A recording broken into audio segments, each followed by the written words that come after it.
Sangareddy police parade ground లో ఘనంగా 78వ స్వాతంత్ర దినోత్సవ వేడుకలు నిర్వహించడం జరిగింది. ఈ కార్యక్రమానికి ముఖ్య అతిథిగా హాజరై జాతీయ జెండాను ఎగురవేశారు వైద్య ఆరోగ్య శాఖ మంత్రి దామోదర్ రాజనరసింహ. అనంతరం జిల్లా ఉత్తమ అవార్డులను అందజేయడం జరిగింది. ఈ కార్యక్రమంలో తెలంగాణ రాష్ట్ర ఇండస్ట్రియల్ చైర్మన్ తూర్పు నిర్మల జగ్గారెడ్డి, జిల్లా కలెక్టర్ వల్లూరు క్రాంతి, జిల్లా ఎస్పీ చెన్నూరు రూపేష్ తదితరులు పాల్గొన్నారు.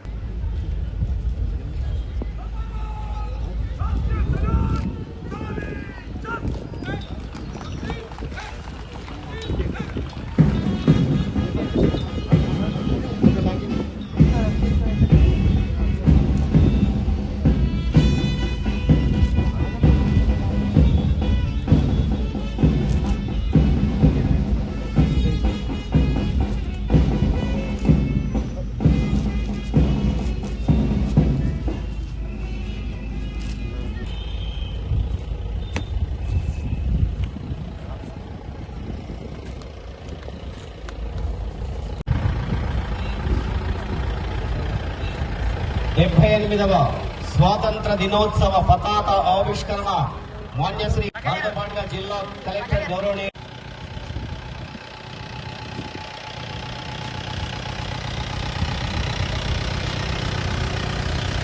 స్వాతంత్ర దినోత్సవ మరిన్ని అప్డేట్స్ కోసం మా ఛానల్ ని సబ్స్క్రైబ్ చేయండి.